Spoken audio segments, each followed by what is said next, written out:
इंतखाबात इंशाअल्लाह 8 फरवरी को होंगे। वफाकी हुकूमत इंतखाबात का इनकाद यकीनी बनाए, सुप्रीम कोर्ट का हुक्म। उस तारीख पर इलेक्शन होने चाहिए जिस पर इत्तफाक हुआ है। अटॉर्नी जनरल को इंतखाबात कराने पर कोई एतराज़ नहीं। तमाम ज़रूरियात पूरी होने के बाद इलेक्शन कमीशन इंतखाबी शेड्यूल का ऐलान करे।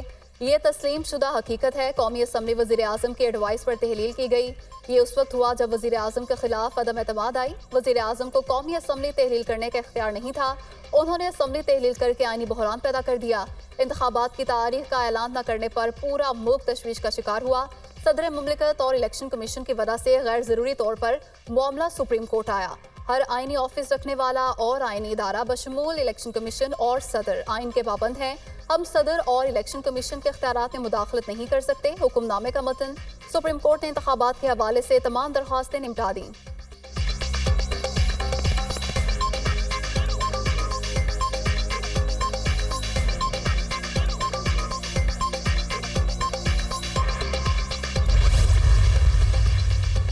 इलेक्शन कमीशन हल्का बंदियों के बाद इलेक्शन शेड्यूल जारी करेगा। मीडिया को इलेक्शन पर मनफी किरदार अदा करने की इजाज़त नहीं देंगे। आज़ाद मीडिया है, हम उनको भी देख लेंगे। अगर मीडिया ने शकूक व शुबहात पैदा किए तो वो आइन के खिलाफ वर्जी होगी। मीडिया पर इंतखाबात के हवाले से मायूसी फैलाने पर अटॉर्नी जनरल पैमरा के जरिए कार्रवाई कराएं। अगर किसी से फैसले नहीं हो पा रहे तो वो घर चला जाए। चीफ जस्टिस ने खदशे का लफ्ज इस्तेमाल करने से रोक दिया। बैरिस्टर अली जफर की पत्थर पर लकीर वाला जुमला भी हुक्मनामे में लिखवाने की इस्तदा।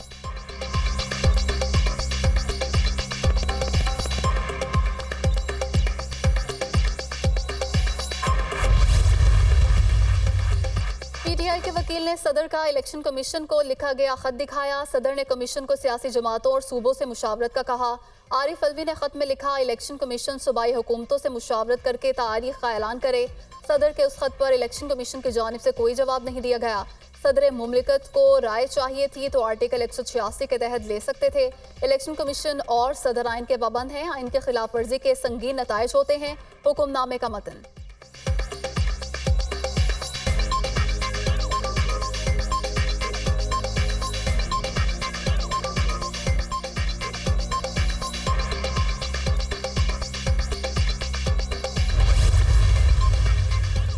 आम इंतखाबात की तारीख फाइनल। इलेक्शन कमीशन ने नोटिफिकेशन जारी कर दिया। कौमी और चारों असम्बलियों की पोलिंग के लिए 8 फरवरी का दिन मुकर्रर। इलेक्शन कमीशन के नोटिफिकेशन में सुप्रीम कोर्ट की समाअत और अहकामात का भी हवाला। आज खुशी का दिन है, आज खुशी की बातें करें। सबसे ज़रूरी चीज़ ये है कि इलेक्शन कमीशन ऑफ पाकिस्तान अब जो आने वाला वक्त है इसमें अपना किरदार पूरा अदा करे। इस वक्त खुशखबरी है, इस वक्त अच्छी बात यह है कि इलेक्शन होने जा रहा है। पाकिस्तान की आप देखेंगे कितनी पॉपुलेशन यंग है, जिसने कभी वोट ही नहीं किया वो भी पहली बार आज वोट करने जाएंगे। आज जितने हमारे मसाइल हैं वो सॉल्व हो जाएंगे। उनका हल इलेक्शन ही था, इलेक्शन अब होने जा रहा है। इंतजार कर रहा हूँ इलेक्शन हो और नई पार्लियामेंट वजूद में आए। आज खुशी का दिन है, हमें मुस्तकबिल को देखना चाहिए। चाहते हैं आने वाले वक्त में ईसीपी भरपूर किरदार अदा करे। खुशी है तमाम सियासी जमातें मुल्क में इंतखाबात चाहती हैं। अब कौमी और सूबाई असम्बलियों के इंतखाबात एक ही रोज़ होंगे। तमाम मसाइल का हल इलेक्शन है। बैरिस्टर अली जफर की मीडिया टॉक।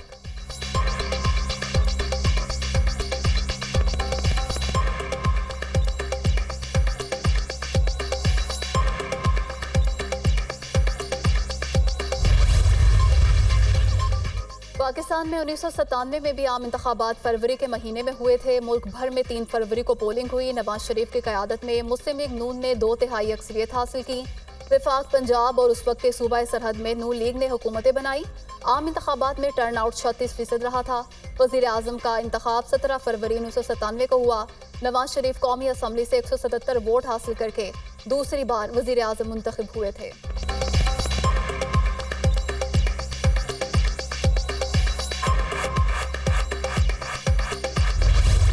90 दिन में इलेक्शन करवा देने चाहिए थे, तो वो भी विद ऑल ड्यू रिस्पेक्ट गैर आइनी सोच है। जब एक दफा सेंसस फाइनलाइज हो जाए और काउंसिल ऑफ कॉमन इंटरेस्ट उसको अप्रूव कर दे, इलेक्शन कमीशन ऑफ पाकिस्तान के पास कोई चॉइस नहीं है। आइन बहुत क्लियर है कि उसके बाद उसको डिलिमिटेशन करना है। जब ये कहते हैं कि लेवल प्लेइंग फील्ड होती है, आई एंडोर्स इट। कौन नहीं चाहता कि लेवल प्लेइंग फील्ड? हमें तो लेवल प्लेइंग फील्ड ही मिली। आइन कहता है 90 रोज में इलेक्शन होने चाहिए। हम भी चाहते थे कि 90 रोज में इंतखाबात हों। आज लेवल प्लेइंग फील्ड की बात की जाती है, हमें तो कभी लेवल प्लेइंग फील्ड नहीं मिली, मगर हमें आइन की बाकी शिकें भी सामने रखनी चाहिए। मर्दमशुमारी के बाद इलेक्शन कमीशन को हल्काबंदियां करना है। हमें फैसला करना होगा कि मुल्क को किस समत में लेकर जाना है। मामलात हमने खुद खराब किए, किसी को इल्जाम ना दें। सियासी जमातों से मुलाकातें हुई, सबके अलग अलग मसाइल थे। इसहाक डार का सेनेट में इजहार ख्याल।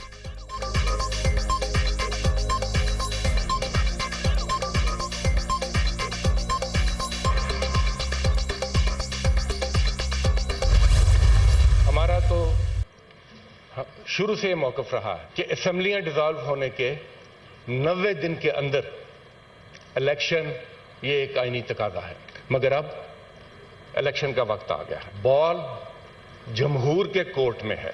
आज के चैलेंजेस बहुत बड़े हैं। असर हाजिर के चैलेंजेस, इनका मुकाबला हम माजी की फरसूदा सियासी तरीकों से नहीं कर सकते।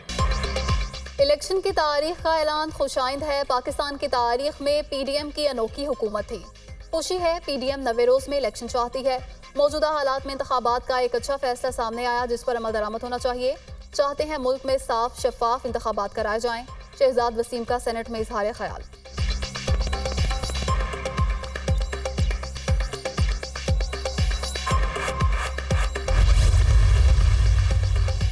इलेक्शन की तारीख के ऐलान को पूरी कौम सराहती है। इंतखाबात में सबको लेवल प्लेइंग फील्ड मिलनी चाहिए। अरबों रुपए लोगों की जहन साजी के लिए इस्तेमाल किए गए। हमारे खिलाफ जहन बनाया कि ये चोर और डाकू हैं।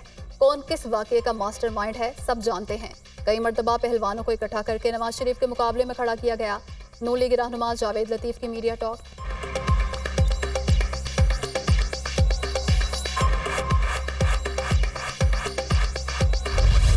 केयरटेकर सेटअप जो 2 से 3 महीने से ज़्यादा नहीं काम कर सकता, उसके बाद अनकॉन्स्टिट्यूशनल है। अगर ये कॉन्स्टिट्यूशनल डिक्लेयर हो जाते हैं, यानी 8 फरवरी का मतलब है कि 13 महीने बाद पंजाब और केपी की हुकूमत के इलेक्शंस होंगे, सूबाई असम्बलियों के। आइंदा के इलेक्शंस के लिए कैसे हम ये तस्वर कर लें कि अगला इलेक्शंस वो 13 महीने की बजाय वो 3 साल या 13 साल पे चला जाए। आइन कागजों में मौजूद लेकिन अमली तौर पर मुअत्तल हो चुका। 2 से 3 माह बाद निगरान सेटअप गैर आइनी हो जाता है। सदर के तारीख तजवीज़ करने के बावजूद इलेक्शन नहीं हुए। 8 फरवरी की तारीख तजवीज़ हुई, मगर क्या इलेक्शन होंगे? तहरीक इंसाफ के वकील शोएब शाहीन की media talk.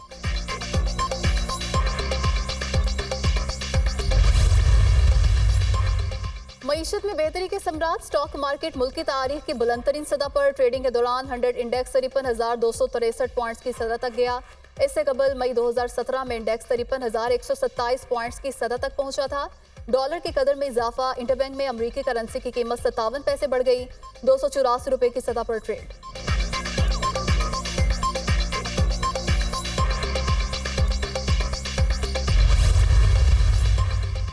Cipher case. Chairman Tehreek Insaf ने सुप्रीम कोर्ट में दरखास्त जमानत दायर कर दी। वफाकी हुकूमत को फरीक बनाया गया। केस साबिक वज़ीर आज़म के खिलाफ सियासी मुकदमात की कड़ी है। साइफर और फॉरेन फंडिंग मुकदमात FIA की बदनीयती को जाहिर करते हैं। अदालत से मुकदमे में जमानत पर रिहा करने की इस्तदा।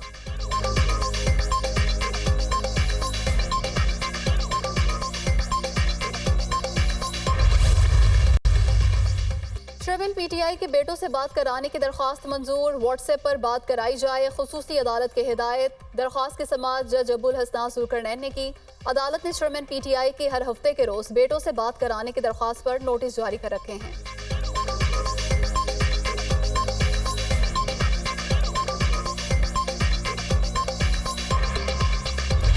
अस्पतालों, स्कूलों, पनाहगज़ीन कैंपों पर हमले। इसराइली मुज़ालिम इंतहा को पहुंच गए। सिहोनी फोर्सेस ने अलबरेज कैंप पर भी बम बरसा दिए। जबालिया पनाहगज़ीन कैंप पर लगातार तीसरे रोज भी बमबारी। गुज़श्ता 3 रोज से हमलों में शोहदा की तादाद 200 से तजावुज़। इसराइली फोर्सेस ने अक़वाम मुत्तहिदा के इमदादी इदारे के तहत चलने वाले स्कूल पर बम बरसा दिए। मगरबी किनारे में बारूदी सुरंगों से मुतअद्दिद फ़लस्तीनी शहीद।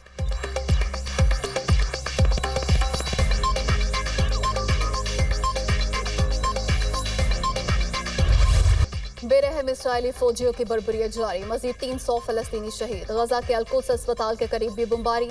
हर तरफ लाशों और मलबे के ढेर। शहीद फ़लस्तीनियों की तादाद 9,000 से तजावुज़। 3,700 से ज़ायद बच्चे, 2,326 ख़वातीन भी शामिल। 32,000 से ज़ायद फ़लस्तीनी जख्मी।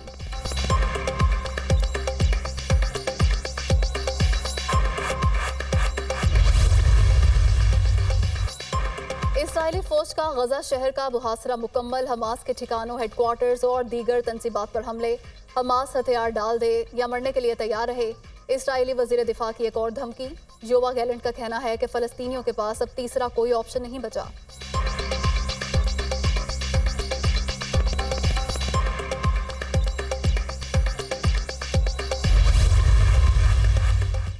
अमरीकी वज़ीर ख़ारजा खुसूसी दौरे पर इसराइल पहुंच गए। वज़ीर आज़म नेतन्याहू से मुलाकात, गजा की सूरत हाल पर बातचीत। एंटनी ब्लिंकन इसराइली हुकाम से भी मुलाकातें करेंगे।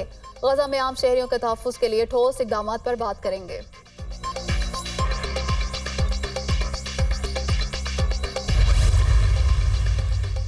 गजा में जख्मी और मरीजों की जिंदगियों को शदीद खतरात लाहक, हालात नाकाबिले बयान हद तक बिगड़ गए। आलमी इदारा सेहत ने खतरे से आगाह कर दिया। गजा में नस्ल कुशी और इंसानी तबाही को रोकने का वक्त खत्म होता जा रहा है, अब कार्रवाई का वक्त है।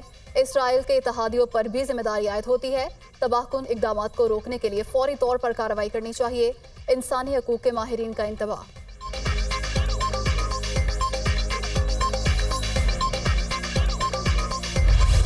इजरायली हमलों पर अल-गस्साम ब्रिगेड की जवाबी कार्रवाई से हुनी फौज पर लबनान से रॉकेट दाग दिए। शिमाली इसराइल के इलाके किर्यात शमूना में 12 रॉकेट फायर, मुतअद्दिद गाड़ियां तबाह, दर्जनों फौजी जख्मी। गजा की जानिब बढ़ने वाले इजरायली फौजियों पर ड्रोन हमला से हुनी फौज को भारी जानी नुकसान।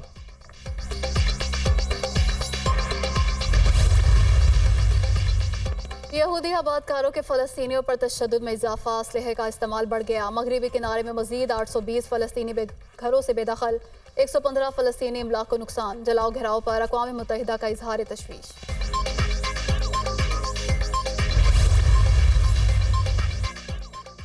शिमाली कोरिया मजलूम फ़लस्तीनियों की हिमायत में खुलकर सामने आ गया। किम जोंग उन ने हुक्काम को फ़लस्तीन की हिमायत का हुक्म दे दिया। खदशा है कि शिमाली कोरिया हमास को हथियार फराहम करने पर भी गौर कर सकता है। माजी में भी शिमाली कोरिया ने हमास को तोप शिकन रॉकेट लॉन्चर फरोख्त किए, अमरीकी अखबार का दावा।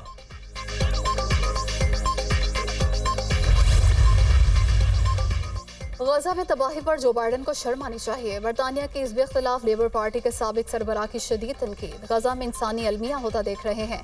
अमरीकी सियासी एस्टैब्लिशमेंट तबाही पर तमाशाई बनी है। जर्मी कॉर्बन।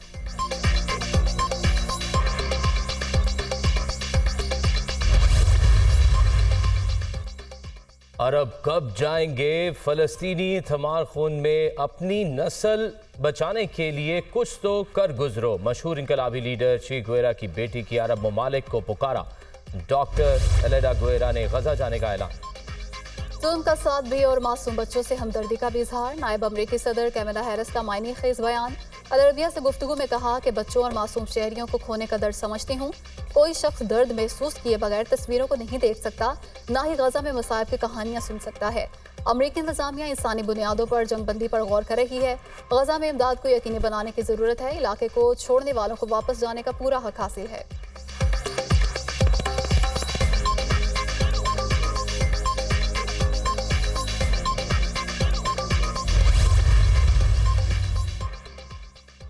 रूस की जानिब से इसराइल के हक दिफा का जवाब मुस्तरद। अक़वाम मुत्तहिदा में रूसी मंदूब ने इसराइल को काबिज करार दे दिया। गजा में इंसानी कवानीन की खिलाफ वर्जियों और मासूम शहरियों की नस्ल कुशी पर मगरिब की दोगली पॉलिसी नाकाबिल कबूल है। मशरिक़ वस्ता में खून रेजी रोक कर बहरान को खित्ते में फैलने से रोका जाए, रूसी मंदूब का खिताब। इसराइली फोर्सेस का निशाना कौन? इसराइली वजीर आजम के तर्जुमान की जुबान पर सचा ही गया। सवाल के जवाब में पहले कहा सिर्फ फलस्तीनी अवाम से होनी फोर्सेस का निशाना है, फिर बयान से मुकर गई। फौरन कहा नहीं, दहशतगर्द इसराइली फोर्सेस का टारगेट हैं।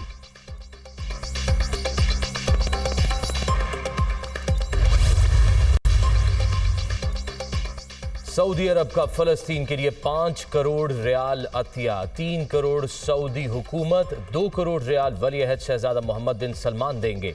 रकम फ़लस्तीनी अवाम के लिए अद्वियात, खुराक और बुनियादी अशियाई ज़रूरिया की खरीदारी पर खर्च की जाएगी। क्रिकेट वर्ल्ड कप में अफगानिस्तान और नीदरलैंड्स की टीमें आमने सामने। नीदरलैंड्स की टीम मुश्किलात का शिकार, 5 विकेटों के नुकसान पर 110 रन बना लिए।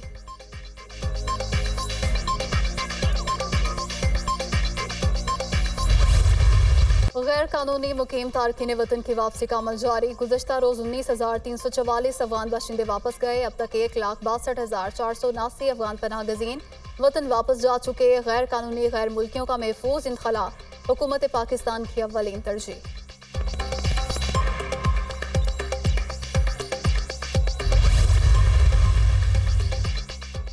गैर कानूनी तारकीन वतन को बाइज्जत तरीके से वतन वापस रवाना कर रहे हैं। अब भी रजाकाराना वापस जाने वालों को सहूलत फराहम कर रहे हैं। खैबर पख्तूनख्वा में अब तक कोई शिकायत मौसूल नहीं हुई। गैर कानूनी मुकीम अफराद के खिलाफ इनखला का ऑपरेशन जारी रहेगा। निगरान वजीर इत्तलात खैबर पख्तूनख्वा फिरोज जमाल शाह की मीडिया टॉक।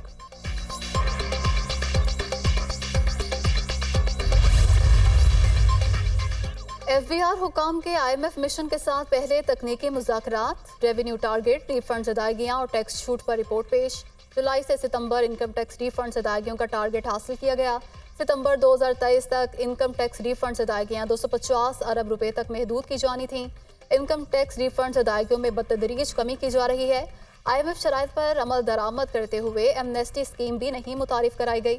रिपोर्ट।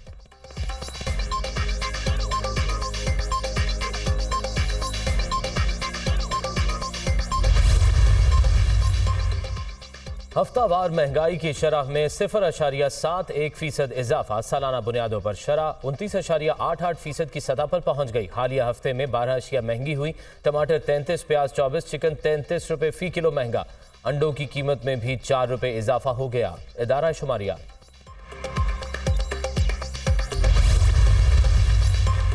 PIA का फ्लाइट शेड्यूल मुकम्मल बहाल ना हो सका। आज भी 19 परवाजें मनसूख। कराची से इस्लामाबाद, दमाम से कराची, दुबई से मस्कत और गवादर की परवाजें रवाना ना हुई। 17 रोज के दौरान कौमी एयरलाइन की मनसूख परवाजों की तादाद 754 हो गई।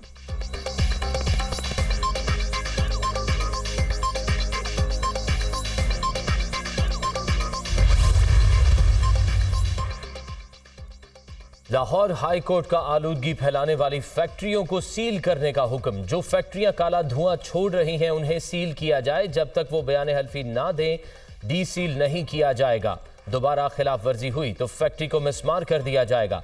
अदालत की हिदायत। स्मॉग के तदारुक के लिए दायर दरख्वास्त पर समाअत 7 नवंबर तक मुलतवी।